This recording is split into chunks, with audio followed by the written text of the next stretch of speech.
Hello. How's it going? Happy Wednesday.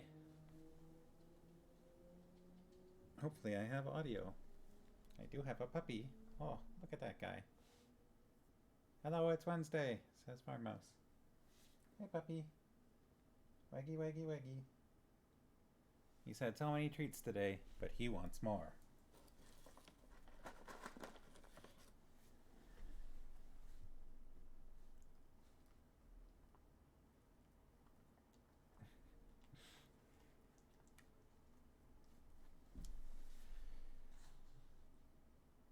That's true. He is a good puppy, deserves treats. Was generally well behaved today. I don't see any sharkies yet.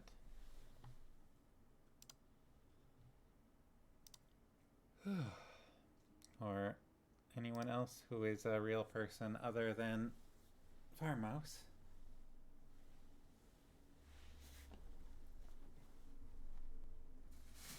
Turn from there. That's kind of obtrusive. You're not. Oh, okay. Well, then I don't see any real people. Because I don't think Nintendo Switch XL is actually a person watching the stream. I could be wrong. But if they are, they've never said anything in chat.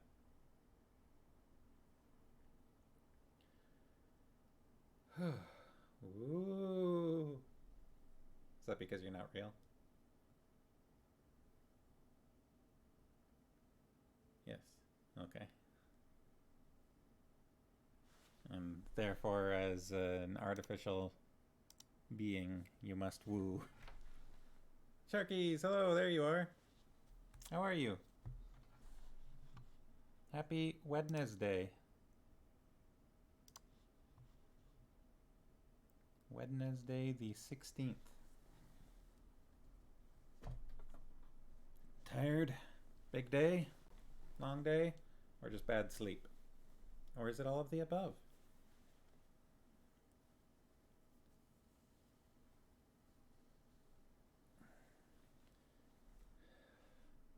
Bad sleep. It seems to be going around a lot. So let's see. Let's rewind. Today's Wednesday. I think Friday going on Saturday, I didn't sleep. I stayed up all night, but that was on purpose so that I could get to sleep normally. So Friday going on Saturday, I didn't sleep. Saturday going on Sunday, I slept all right. Everything was good. I woke up relatively early. I woke up by like 8:30 in the morning. So working out.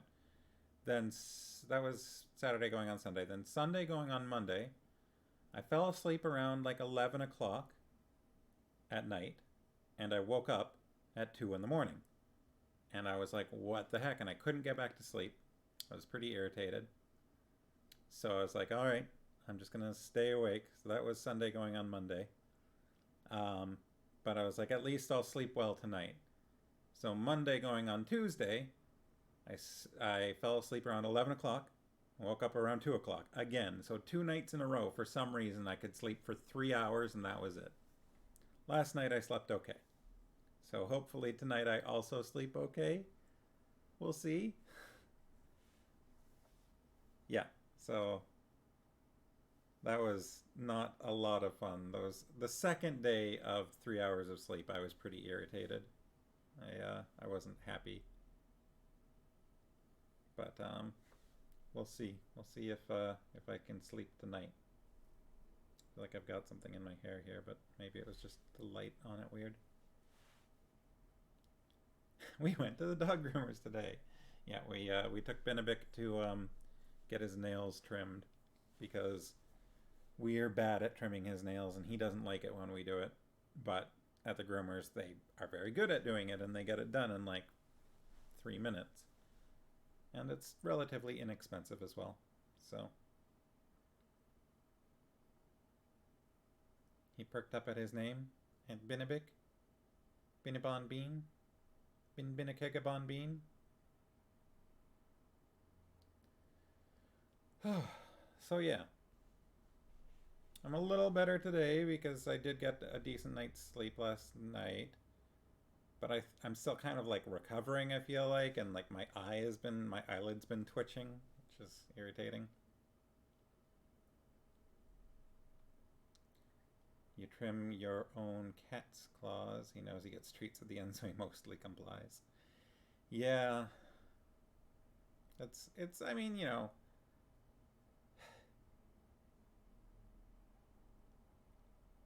it's tricky. Like, we used to trim our bunny's nails, which was tricky because we'd have to like wrap him up in a towel to do it. But like Benebic's nails are thicker, dogs have kind of thicker nails, and so I don't know, it's tricky. And yeah, he gets pretty. He does not enjoy it. It freaks him out. Well, anyways, anything new with the Sharkies? I've been playing a new game. There's a free MMO, sort of like Diablo style game that's very popular right now because it just came out like a week ago, called Lost Ark.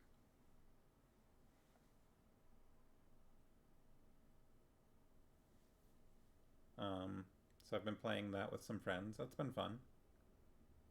It's very complex. You went to see Spider-Man. Spider-Man. Did you enjoy it? I very much enjoyed that. I've actually seen it twice now because I went to see it with a friend that wanted to go.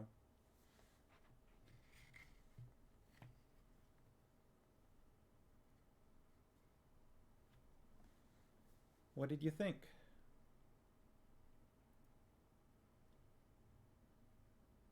I feel like it is a movie that you will get the most out of if you are a Spider Man fan and have seen a lot of other Spider Man movies.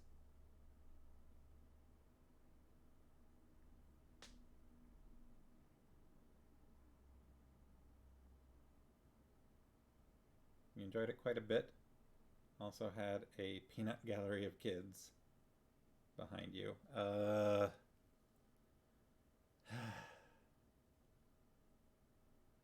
That's irritating. When Farmhouse and I are going to see a new movie that we're like really looking forward to, that is also going to be very popular, we'll frequently go to a VIP theater just to avoid underage people.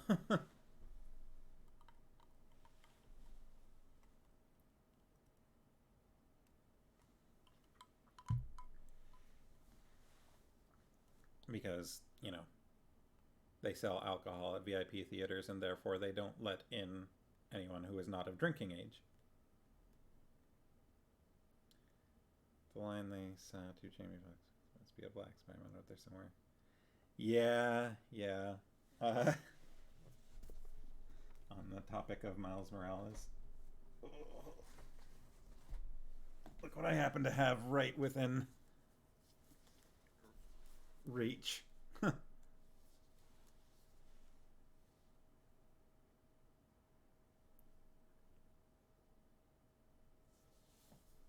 I am mostly finished it. Where am I actually at in here? I feel like I'm pretty far through. I'm probably like 90% of the way through it. It's hefty. Oh, it's heavy.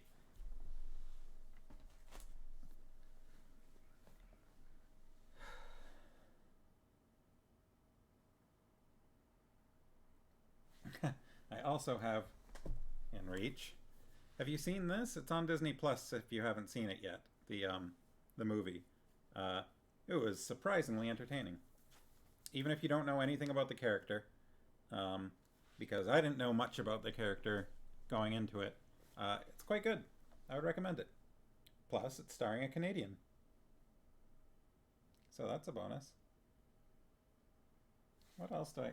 I think the rest of what I've got over here is like My Hero Academia. Into the Spider Verse is still your favorite Spider-Man movie. You did really like this one because it was never bland. It swung back and forth between really dark and really fun and campy. Oh, the juxtaposition. Well, what Farmos is talking about is we went to see the most recent Suicide Squad, which is not for kids. There is a lot of gore and a lot of swearing and possibly some full frontal nudity.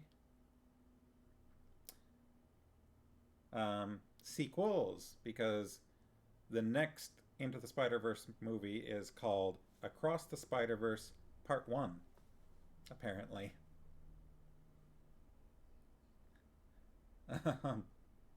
So, yeah, we got the Blu-ray of Into the Spider-Verse because it was so good. Yeah, agreed. Agreed that that was an excellent movie. I really like it, but I also am like a fan of Peter Parker Spider-Man as well.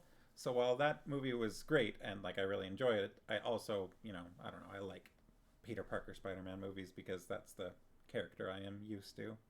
I've read all the comics for and everything, although, clearly I've read Miles Morales as well. Kids behind you were teenagers or older, but not too intrusive. They actually made Mr. Stifle laugh during a very emotional moment. Oh. uh, yeah, there were definitely some emotional. Have you seen the previous Tobey Maguire and Andrew Garfield Spider-Man movies? It seems like since this movie's come out, there's been a huge push to make the Andrew Garfield Amazing Spider-Man 3. People are like, make Amazing Spider-Man 3 because, I don't know, that never got made for some reason. I think it's because that was around the time that Marvel, the MCU, was starting to be a thing. And I think maybe they were in talks to like get Spider-Man into the MCU. Made Mrs. realize how much you'd missed the collective experience of watching a movie. Well, no, because you went and saw Dune in theaters not long ago, right? Was it just that there were people in the theater this time and there weren't when you saw Dune, or you had seen?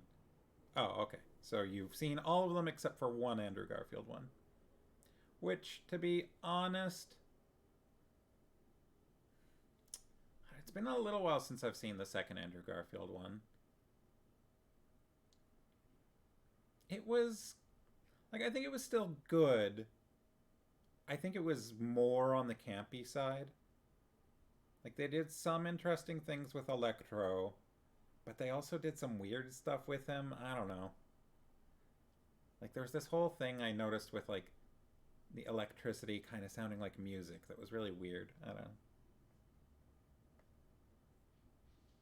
There were a few people when you saw Dune. Oh wow, really? There were that many people in the theater, even though like it's been out for a while at this point. Spider-Man? That came out in December, right? It's February now. I'm surprised there were that many people in the theater. Hmm. I guess honestly, it's a very like I think it's been very successful. It's gotten a lot of I've at least from what I've seen, it's gotten a lot of praise this most recent Spider-Man. So I mean, so Dune also was quite successful as far as I understand. Wow. Pharma says they've just taken away the restrictions on number of people allowed in theaters. So, yeah. This month is a real big month for video games. This Lost Ark game came out. It's very popular right now. A friend of mine's very excited for Total War Warhammer 3, which comes out at midnight.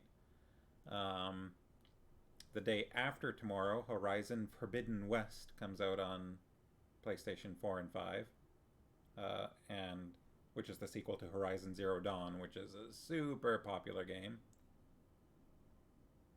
Yeah, Stray looks intriguing. I am definitely um, curious about how that's going to be. It does look fun. Be a cat and pester robots and explore, and I don't know what else. Like, yeah. I've seen a few be a cat type of games previews for. Like, I think there's another one as well that is maybe a little bit more like. Yeah, there's one that looks more like the cat version of Untitled Goose Game. I'm not saying it's identical to that, but it looks more similar. It looks like be a cat and be mischievous and travel around town causing problems. I don't remember what it's called, though. I'm sorry. But yeah, that looked entertaining. There's didn't I think somebody bought Farmos and I because it was on sale for like $1. There's a VR game called like Catify VR where you are in first person and you know are a cat in VR and you knock things off of shelves and whatever. I don't know. Also wondering about Gollum. Got potential to be a good game for sneaking. I remember hearing about that, but I have not looked very much into it. Yeah, so video games. Horizon Forbidden West. Like yesterday or today, Cyberpunk 2077 got a really big update, and I played that a fair amount when it came out, but I didn't actually beat it. And I've been waiting for it to kind of get updated a bit before going back to it because it did have some problems. So, cat lateral damage? I don't know. Yeah, I don't always stay up to date with games, and honestly, I've got a massive backlog of stuff to play, which has just been a perpetual kind of thing at this point. I don't know if I'm ever gonna get caught up on games. I started Undertale. I say started. I've gotten probably a good chunk of the way into Undertale, but I have not beaten it. And then, not to mention, now on top of that, Deltarune is out, which is the sequel, I suppose. Mrs. is playing Skyrim for the millionth hour. I didn't actually play that much Skyrim. I played a fair amount of Morrowind and more of Oblivion than I thought I did. A weird sentence, but honestly, I feel like I haven't played very much Oblivion, but I did actually put a fair amount of hours into Oblivion, though mostly just side quests. I haven't actually beaten like the main story on any Elder Scrolls game. I always get in, get distracted by side quests, and just head off in a random direction, and then I'm head of the Thieves Guild, and I haven't touched the core story line at all. Well over 1,000 hours between the two of you. Yeah, there's definitely games that I've got that in. I'll frequently end up putting those kinds of hours into like Monster Hunter games. Farmhouse played a bunch of Skyrim, also did not finish the core story. I feel like I really haven't played very much Skyrim at all, which is weird because it's probably like one of the most popular games of all time at this point. Not to mention one of the most released games of all time. It feels like every 6 months they're releasing Skyrim. Tried at one point, but then other things came out. Sharkies haven't really played Oblivion or Morrowind, just played Daggerfall and then skipped ahead a few hundred years. Morrowind was my first Elder Scrolls game. And it was a lot of fun. There are things that I enjoyed about Morrowind that you can't really do in the newer games. I don't know about Skyrim. In Oblivion, the thing was, if you went into like Oblivion, you went into a city, it was like its own sort of instanced area. And like, okay, something that I liked about Morrowind was that if you leveled up your athletics ability or your jumping or whatever it was called enough, you started to be able to jump really high. And so then you started being able to do these like, anime style jumping from rooftop to rooftop in like along the houses in like a city sort of thing. And I thought that was just a lot of fun. But then you couldn't do that in Oblivion anymore. And I don't know whether you could do it in Skyrim. And so I was kind of disappointed that that was removed as just a thing.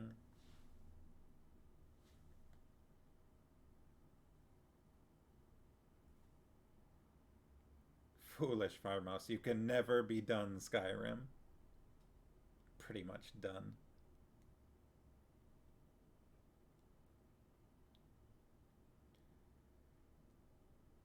Mrs. tried Elder Scrolls Online, but realized she doesn't care for the MMO part, and a few mechanics were changed, and she just wants it to be Skyrim. Yeah, I was curious about that, but I don't know. It used to be like years and years and years ago, I was super excited about every MMO that came out. I wanted to play every brand new MMO that was coming out because back when MMOs were like a new thing, and it was just an exciting concept for me. And so I played Ragnarok online, and I played The Matrix online, and Star Wars, what's it called? Star Wars Galaxies or something. Mister remembers many hours of running and jumping in Daggerfall in order to level up those abilities until, of course, you could just levitate.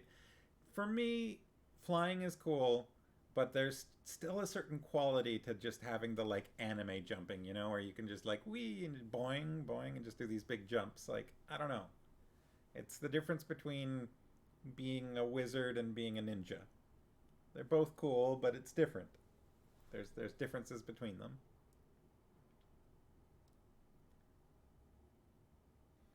All right. Well, it's 20 past 7, 7:21 actually. So we're on chapter 5 in this book that the stream is for reading.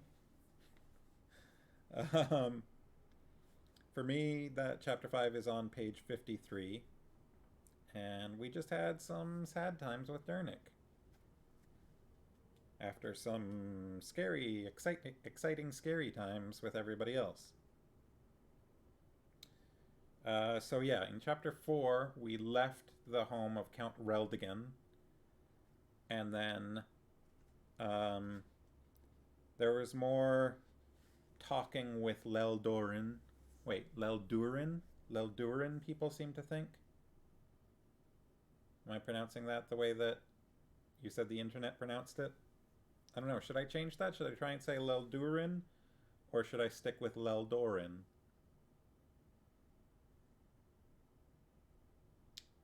Sarky's talking about Daggerfall.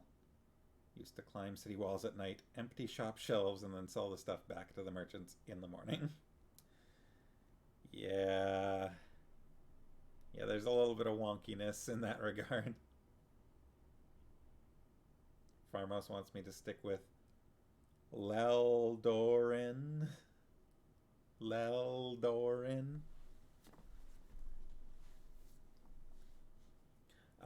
Yeah, so there was more trying to show Leldorin that Arendia's got problems beyond just Membrates versus Asturians. I always there's Membrates, there's Asturians, and then there used to be Wassites, and so Membrates for some reason is easy for me to remember, but I always kind of trip up on the Asturians.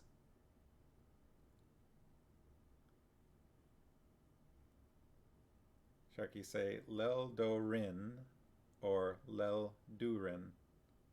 Leldorin or Leldurin.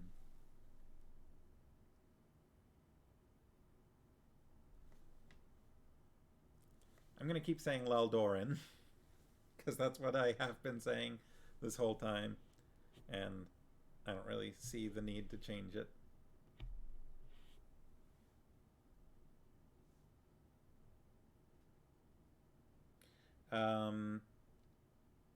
Yeah, so there was more trying to show him that, hey, like, your society has problems, and maybe slavery is bad. I say slavery, serfdom, If it ain't broke, don't fix it. The problem is, it's kind of broke, so maybe they should fix it. They're not my serfs. Yeah, that was a rough line.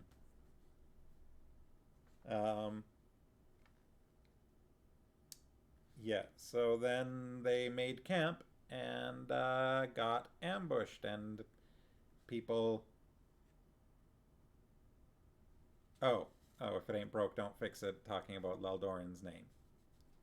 See, yeah, I gotcha, I gotcha. Of Laldurian. Uh, all right. Goodbye.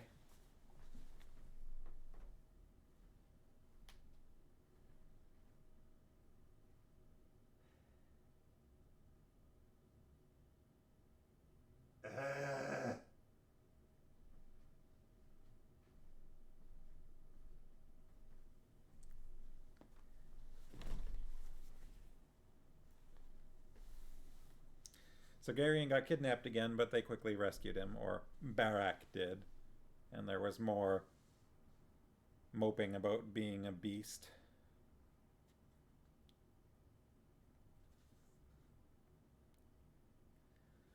And then, yeah, Dernick killed a man, and that was new for him and quite upsetting.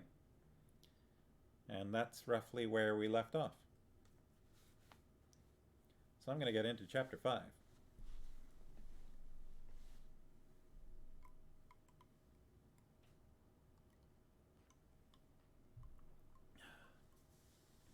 You've had durian chips. I've had durian. I've had a taste of durian ice cream. And in Singapore, I tried a durian candy. And it was horrific. Like, it tasted awful. In addition to that, it got stuck in my teeth. And I couldn't get it out. And we were in a public place, and I'm there like gagging and trying to get this candy, this hard candy, out of where it's jammed into my teeth. It was awful. That was that was quite possibly the worst part of our trip to Singapore. I think was getting durian candy stuck in my teeth. It's the worst part that I can remember, anyways, right now. There's probably something that I'm forgetting, but I mean, the trip overall was good. But man, that candy was awful. Yeah, durian, I have heard, tastes different to different people. And to me, it tastes kind of like a cross between what pine cones smell like and an onion. Tastes like a mix of a tastes like a piney onion, and I don't like it.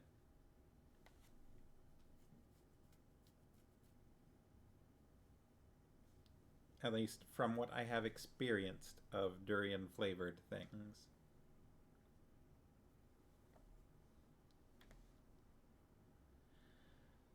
Okay, I'm gonna start reading this book. Chapter 5.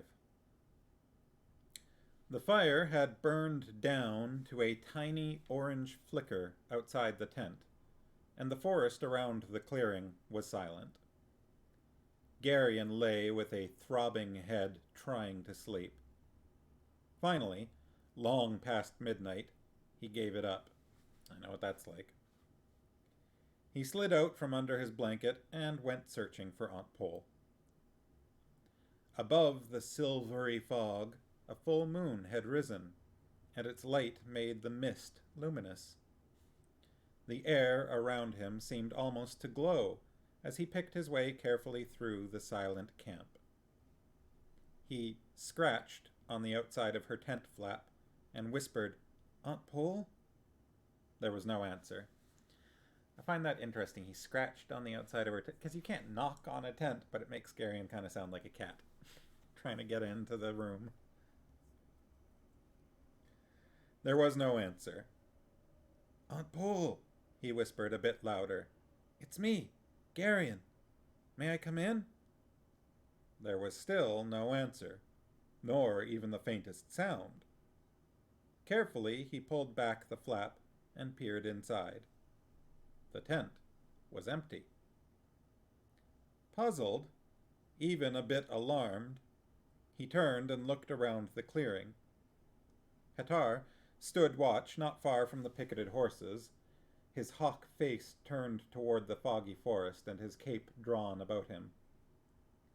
Garion hesitated a moment and then stepped quietly behind the tents. He angled down through the trees and the filmy, luminous fog toward the brook, thinking that if he bathed his aching head in the cold water, it might help. He was about 50 yards from the tents when he saw a faint movement among the trees ahead. He stopped.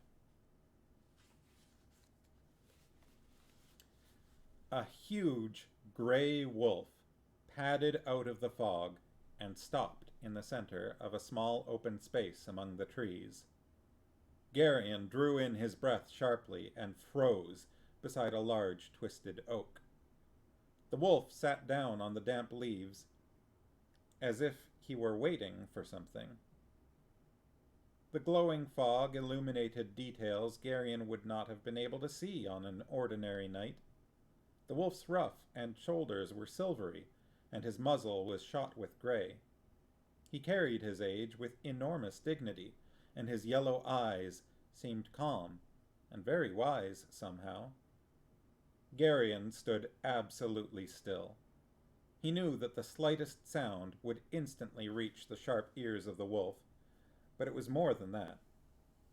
The blow behind his ear had made him light-headed, and the strange glow of moon-drenched fog made this encounter seem somehow unreal. He found that he was holding his breath. A large, snowy white owl swooped over the open space among the trees on ghosting wings, settled on a low branch, and perched there, looking down at the wolf with an unblinking stare.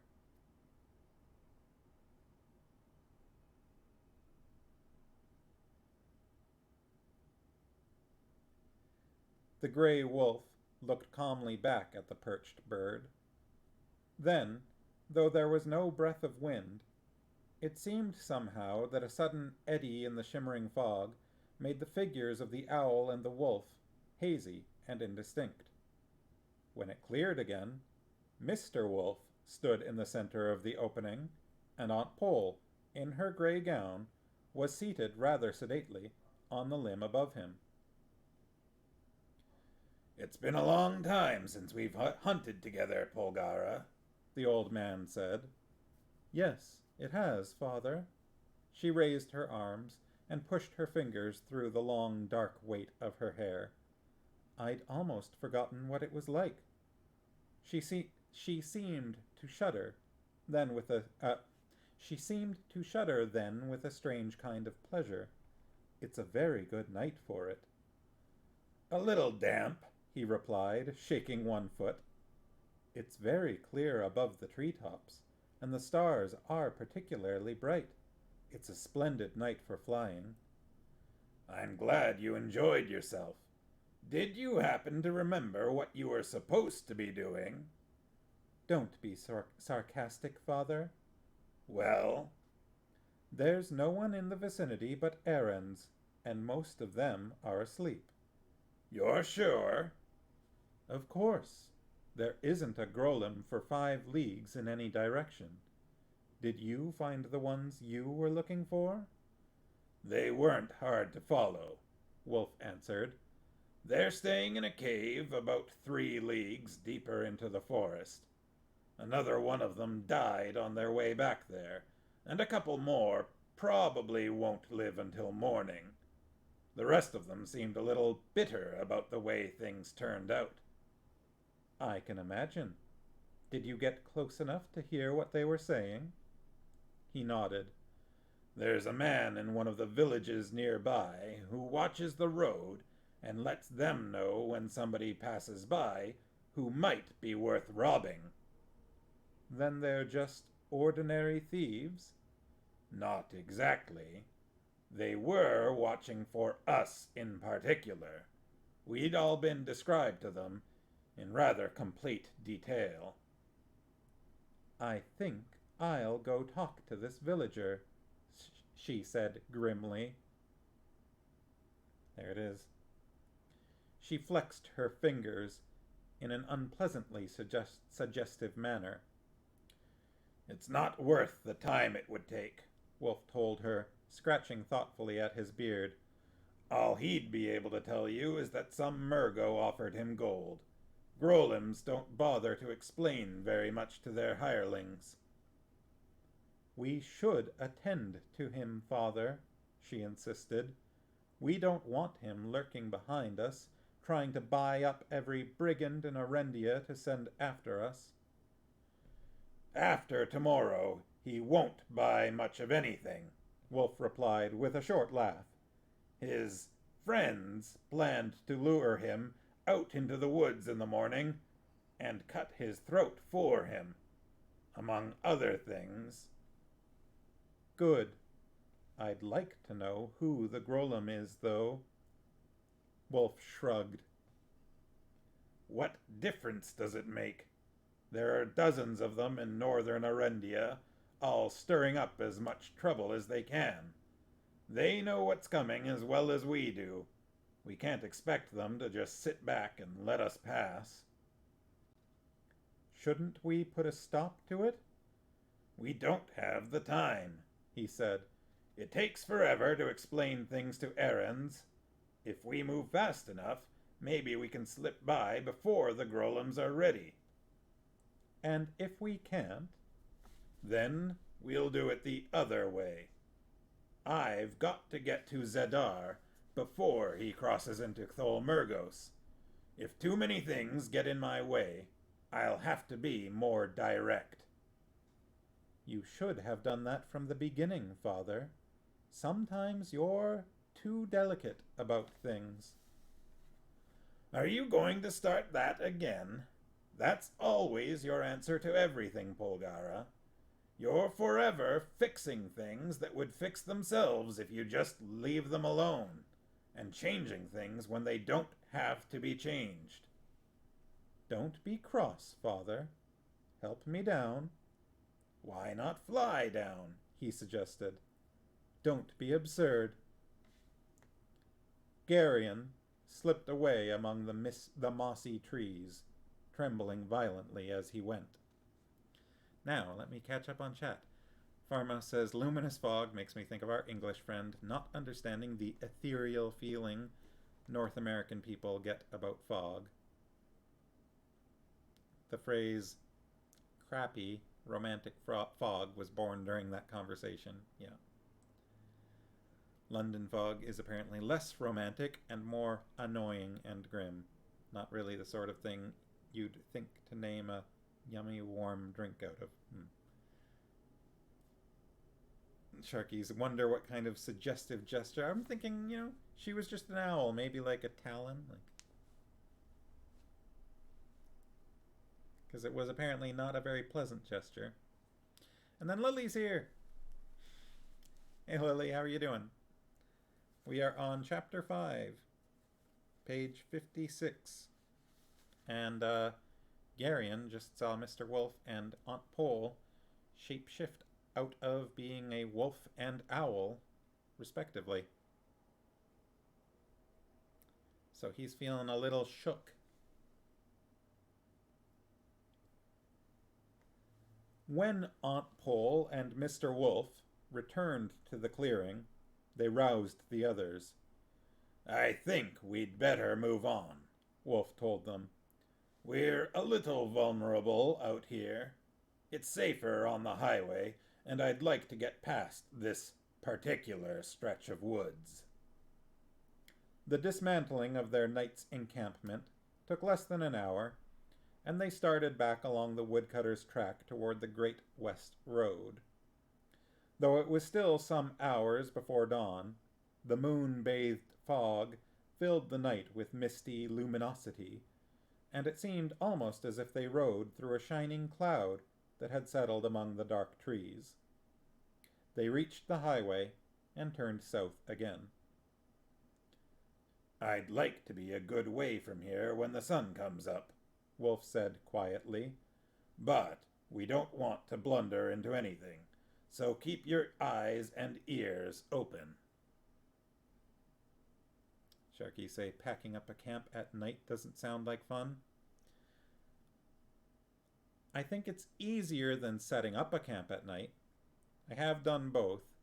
At least taking down tents is a little more straightforward than putting them up.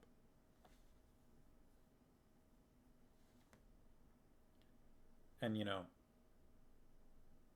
extinguishing a fire is easier than starting a fire in the dark. Wet tents. Yep, that's true.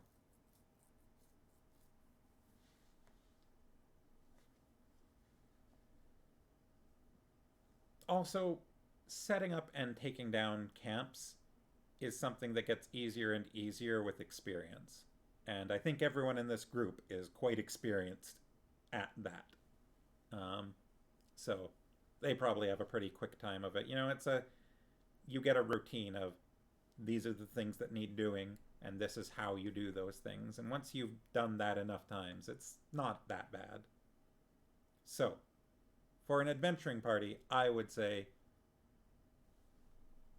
it's just routine. There was a time in the SCA where I got quite good at it.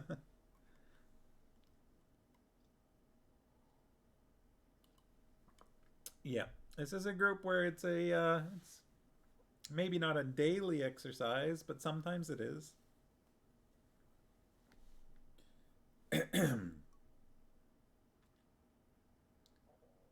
They set off at a canter, and had covered a good 3 leagues by the time the fog had begun to turn a pearly grey with the approach of morning. As they rounded a broad curve, Hetar suddenly raised his arm, signaling for a halt. "What's wrong?" Barak asked him. "Horses ahead," Hetar replied, "coming this way." "Are you sure? I don't hear anything."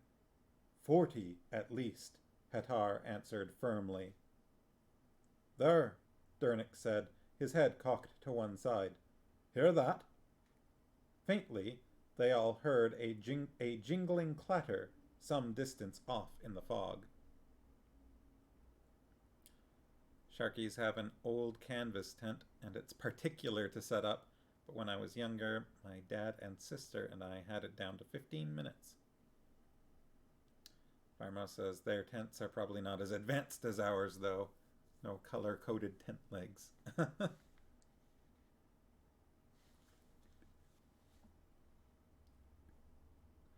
"We could hide in the woods until they've passed," Leldorin suggested. "It's better to stay on the road," Wolf replied. "Let me handle it," Silk said confidently, moving into the lead. "I've done this sort of thing before." They proceeded at a careful walk. The riders who emerged from the fog were encased in steel.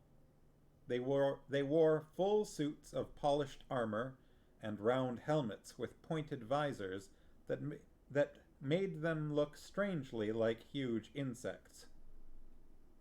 They carried long lances with colored pennons at their tips, and their horses were massive beasts, also encased in armor. "Mimbrate knights," Leldorin snarled, his eyes going flat. "Keep your feelings to yourself," Wolf told the young man.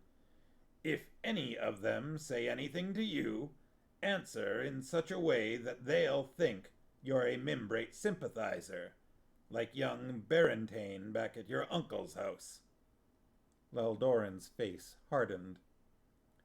"Do as he tells you, Leldorin," Aunt Pole said.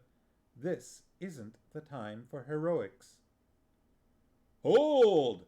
the leader of the armored column commanded, lowering his lance until the steel point was leveled at them. "Let one come forward so that I may speak with him." The knight's tone was peremptory. Pharma says armored knights being compared to insects is interesting. Round helmets with pointed visors. I think I usually picture those being more sort of, the helmet themselves being more like bird-like, but I can imagine with all the rest of the armor, it bringing an insect sort of to mind. Silk moved toward the steel-cased man, his smile ingratiating. "We're glad to see you, Sir Knight," he lied glibly. makes the Sharkies think of the beetle-like character in Kubo and the Two Strings. Oh, such a good movie. We saw that in theaters. And unrelated to that, but Farmos has been learning to play the shamisen, which is a 3-stringed instrument, but Kubo and the Two Strings was about a 2-stringed shamisen, I believe.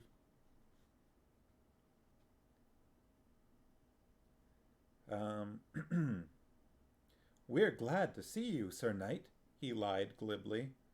We were set upon by robbers last night, and we've been riding in fear of our lives. What is thy name? The knight demanded, raising his visor. And who are these who accompany thee? I am Radek of Boktor, my lord, Silk answered, bowing and pulling off his velvet cap. A merchant of Drasnia, bound for Tolhoneth with Sendarian woolens, in hopes of catching the winter market. The armored man's eyes narrowed suspiciously. Thy party seems overlarge for so simple an undertaking, worthy merchant. The 3 there are my servants, Silk told him, pointing at Barak, Hetar, and Dernick. The old man and the boy serve my sister, a widow of independent means, who accompanies me so that she might visit Tolhoneth. What of the other? The knight pressed. The Asturian? A young nobleman, traveling to Vomimbre to visit friends there. He graciously consented to guide us through this forest. The knight's suspicion seemed to relax a bit. Thou madest mention of robbers, he said. Where did this ambush take place? About 3 or 4 leagues back. They set upon us after we had made our night's encampment. We managed to beat them off, but my sister was terrified. This province of Asturia seethes with rebellion and brigandage, the knight said sternly. My men and I are sent to suppress such offenses. Come here, Asturian. Leldoran's nostrils flared, but he obediently came forward. I will require thy name of thee. My name is Leldoran, Sir Knight. How may I serve thee? These robbers thy friends spoke of, were they commons or men of quality? Serfs, my lord, Leldoran replied, ragged and uncouth, doubtless fled from lawful submission to their masters to take up outlawry in the forest. How may we expect duty and proper submission from serfs when nobles raise detestable rebellion against the crown? The knight asserted.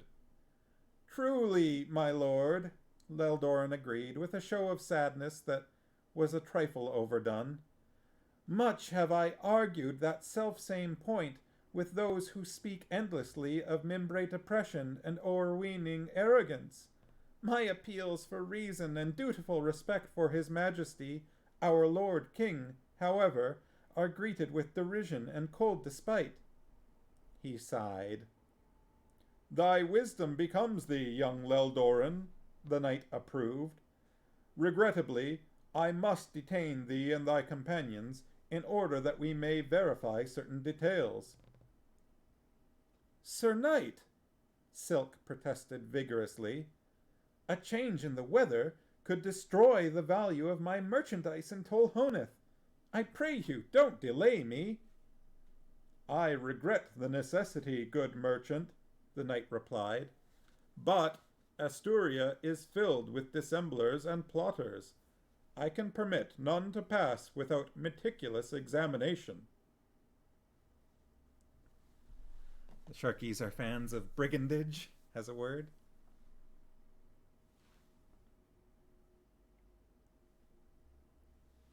There was a stir at the rear of the Mimbrate column.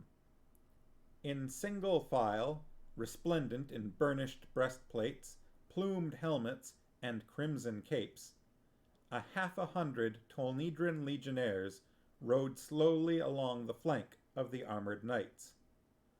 "What seems to be the problem here?" The legion commander, a lean, leather-faced man of 40 or so, asked politely, so maybe not quite the way I said it, as he stopped not far from Silk's horse. "We do not require the assistance of the legions in this matter," the knight said coldly. "Our orders are from Vomimbre. We are sent to help restore order in Asturia, and we were questioning these travelers to that end." "I have a great respect for order, Sir Knight," the Tolnedran replied. "But the security of the highway is my responsibility." He looked inquiringly at Silk. "I am Radek of Boktor, Captain," Silk told him, "a Drasnian merchant bound for Tolhoneth. I have documents if you wish to see them." Documents are easily forged," the knight declared. "So they are," the Tolnedran agreed. "But, to save time, I make it a practice to accept all documents at face value.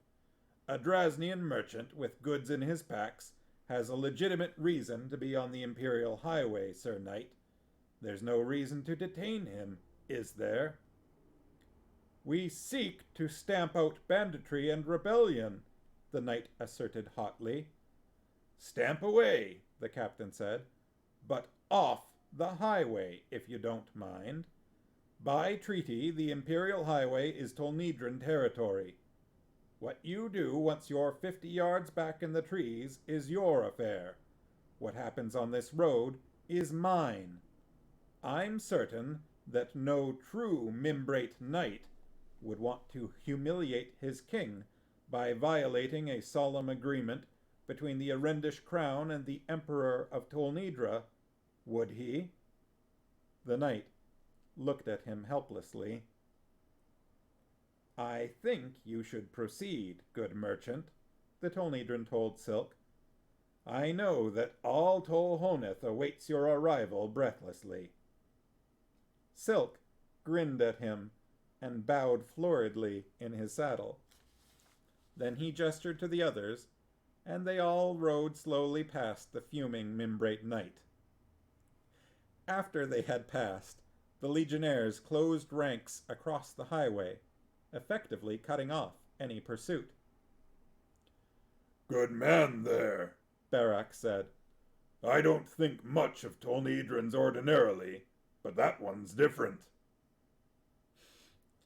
"Let's move right along," Mr. Wolf said. "I'd rather not have those knights doubling back on us after the Tolnedrans leave." Farmo says, "Ooh, someone getting told." Capital T. Yeah, it's an interesting exchange.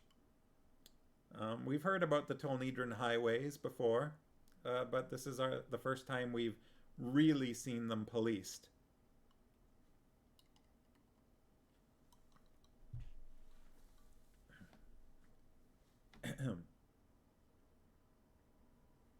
They pushed their horses into a gallop and rode on, leaving the knights behind, arguing heatedly with the legion commander in the middle of the road.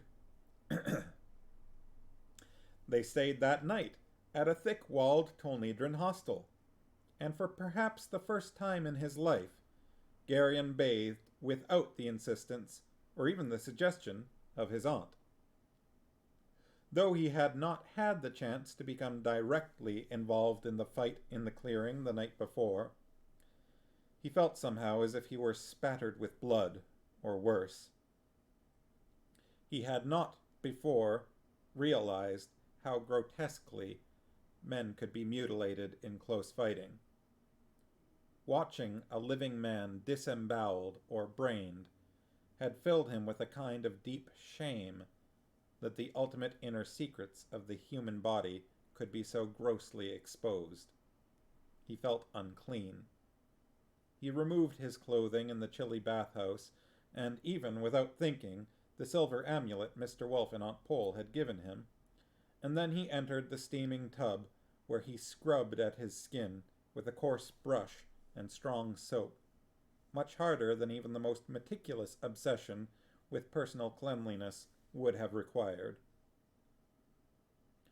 For the next several days they moved southward at a steady pace, stopping each night at the evenly spaced Tolnedran hostels where the presence of the hard-faced legionnaires was a continual reminder that all the might of Imperial Tolnedra guaranteed the safety of travelers who sought refuge there.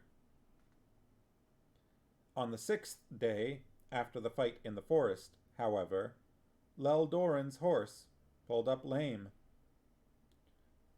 Leldoran did arrive on his own horse, not one of Hetar's.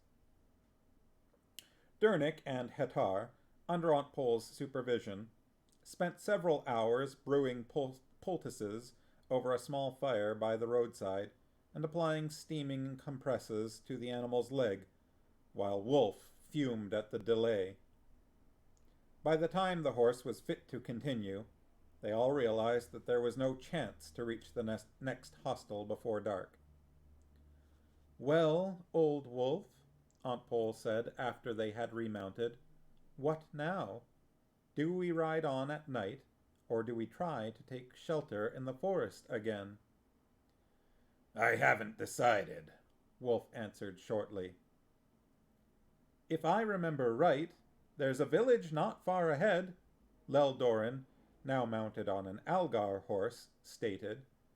"It's a poor place, but I think it has an inn, of sorts." "That sounds ominous," Silk said. "What exactly do you mean by of sorts?" "The lord of this domain is notoriously greedy." I think that's how that's pronounced. Demesne. Because I know there's domain, like Domain, but I still think that this word is maybe pronounced domain. Demesne. Farmos agrees, very sketchy sounding. "Is notoriously greedy," Leldoran replied. "His taxes are crushing, and his people have little left for themselves. The inn isn't good." "We'll have to chance it," Wolf decided, and led them off at a brisk trot. As they approached the village, the heavy clouds began to clear off, and the sun broke through wanly. Wanly. A couple of words here. Wanly or Wanley? Farmo says domain. You spelled it wrong, though. It's Demesne. Wanley? Wanley?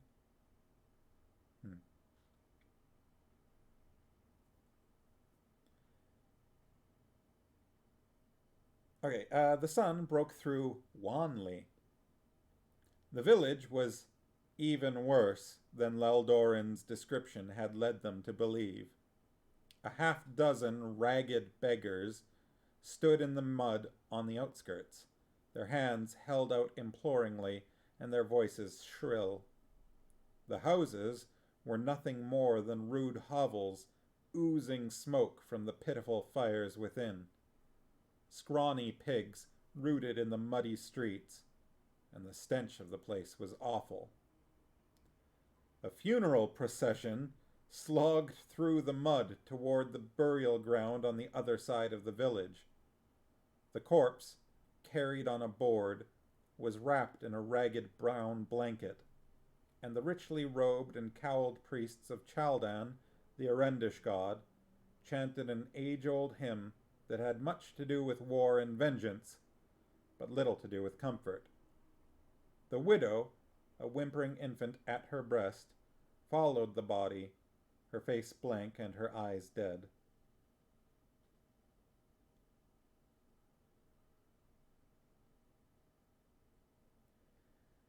Well, that was heavy. The inn smelled of stale beer and half-rotten food. A fire had destroyed one end of the common room, charring and blackening the low-beamed ceiling. The gaping hole in the burned wall was curtained off with a sheet of rotting canvas. The fire pit in the center of the room smoked, and the hard-faced innkeeper was surly. It's the only word I think you can use to describe an innkeeper by law.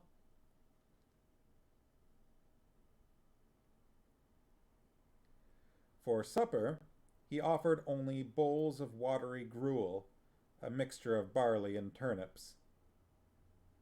Charming, Silk said sardonically, pushing away his untouched bowl. I'm a bit surprised at you, Leldorin. Your passion for correcting wrongs seems to have overlooked this place.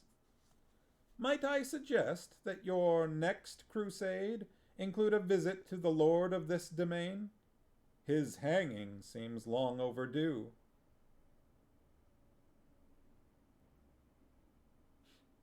Sharky say that's what they were going to say. Surly or jolly, and there's nothing in between.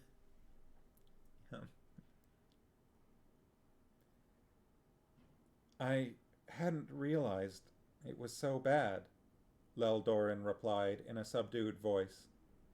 He looked around, as if seeing certain things for the first time. A kind of sick horror began to show itself in his transparent face. Garion, his stomach churning, stood up. I think I'll go outside, he declared. Not too far, Aunt Pole warned. The air outside was at least somewhat cleaner, and Garion picked his way carefully toward the edge of the village, trying to avoid the worst of the mud.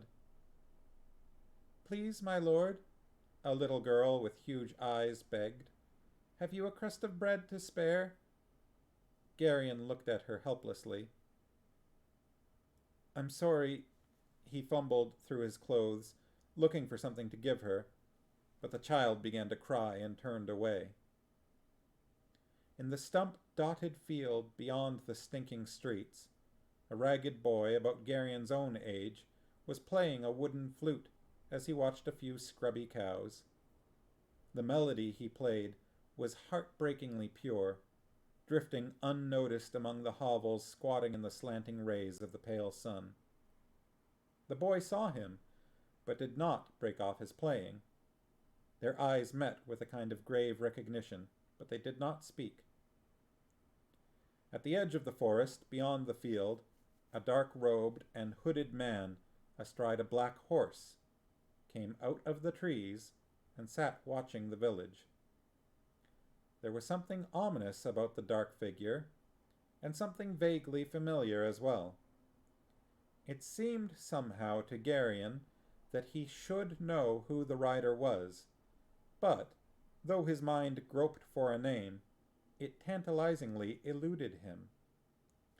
He looked at the figure at the edge of the woods for a long time, noticing, without even being aware of it, that though the horse and rider stood in the full light of the setting sun, there was no shadow behind them.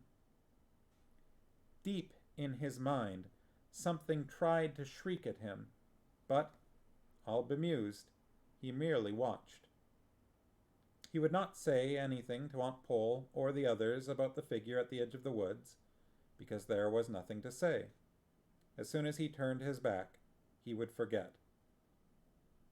The light began to fade, and, because he had begun to shiver, he turned to go back to the inn with the aching song of the boy's flute soaring toward the sky above him.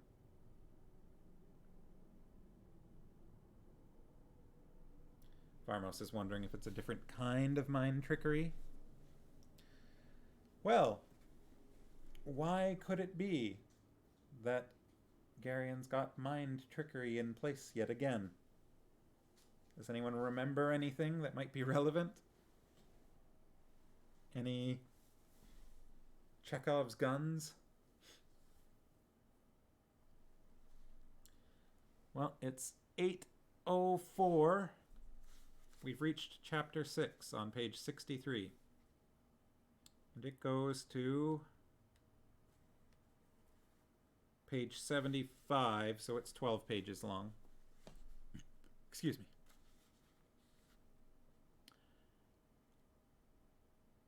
What do you think? Should we try and get through another 12 pages? That might be a bit much. Or should we read part of a chapter, or should we stop here? Those would be the three options.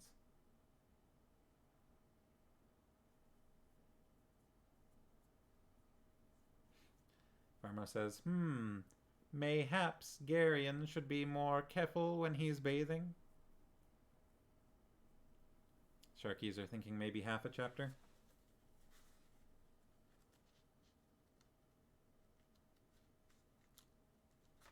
So 6 pages in.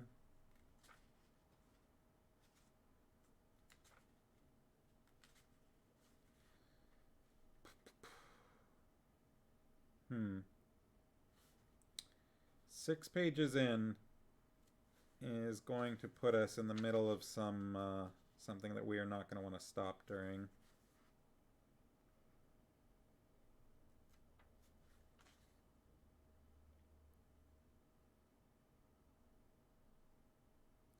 If we were to do 9 pages, we could maybe find a stopping point. Or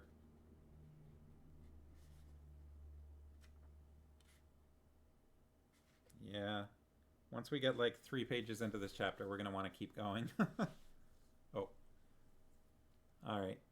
Looks like we're going to stop.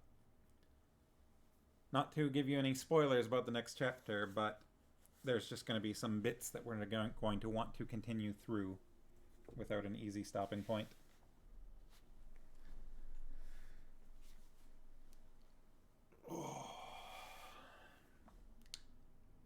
Things might happen in the next chapter. Possibly there will be words.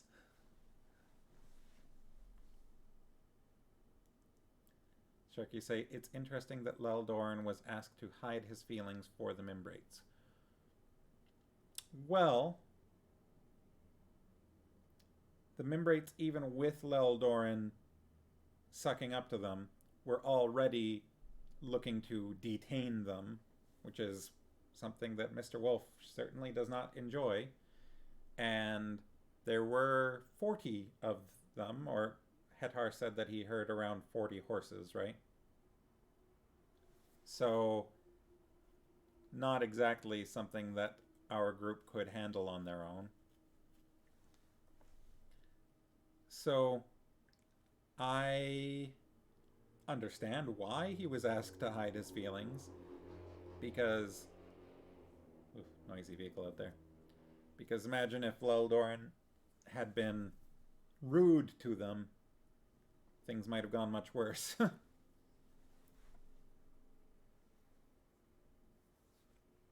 Pharma says they were pretty suspicious of him. Yeah, right from the beginning. Apparently he is recognizable on sight as an Asturian.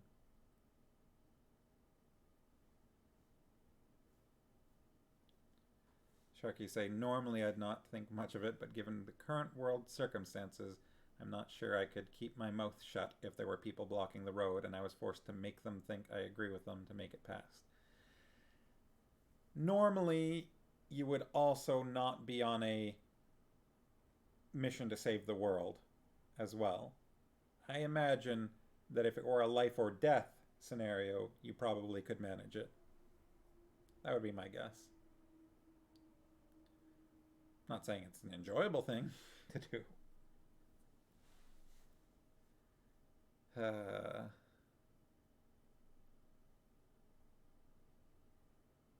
what I think. Maybe I am. That's fair. I had not considered the possibility that you might actually be on a mission to save the world. I apologize for making that assumption, for presuming. Maybe you have a secret superhero identity. When I was younger, to clarify, that was Mrs. Mr. has no secret identity. Or so they claim. When I was younger, there was a show called Sharky and George. Have you ever heard of Sharky and George?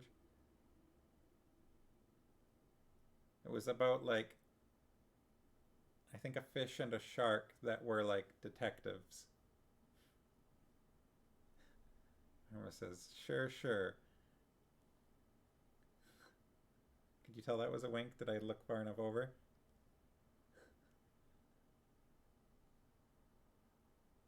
You vaguely remember it? I I don't remember much about it, but I do remember the theme song for some reason.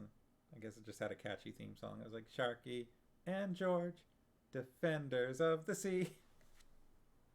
That's about as much as I remember it. Well, I remember a little bit more than that, but not much.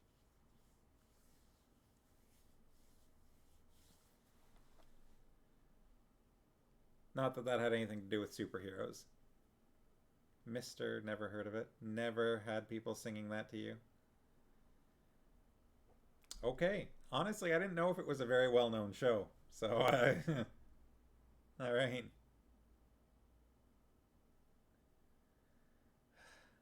I'm sorry for bringing it up. If I'm not giving you flashbacks.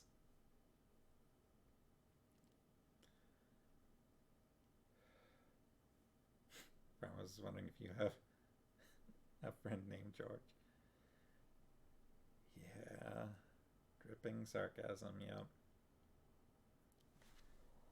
Oh, okay. Well, I'm going to go eat some leftovers. Ordered some fried chicken yesterday, so I'm going to have some fried chicken leftovers, fries. He once had an arm named George, and the other named Leg.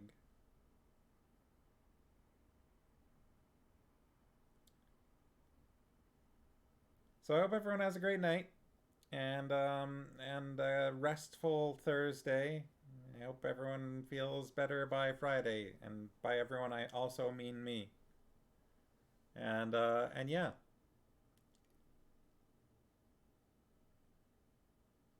things get weird when you're cabin fevered in Saskatchewan. Lily says, "Love you, bye byes. Enjoy leftovers. Thank you. I think I will, and hopefully I'll get a good night's sleep. And yeah, hopefully everyone's here on Friday where we may have something happen that we will want to read in this book."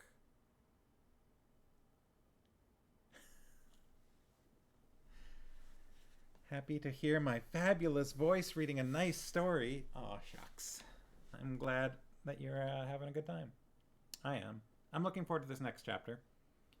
Yeah. But I won't say anything more about that. Irma says, good night, friends. All right. Okay, bye. Wow.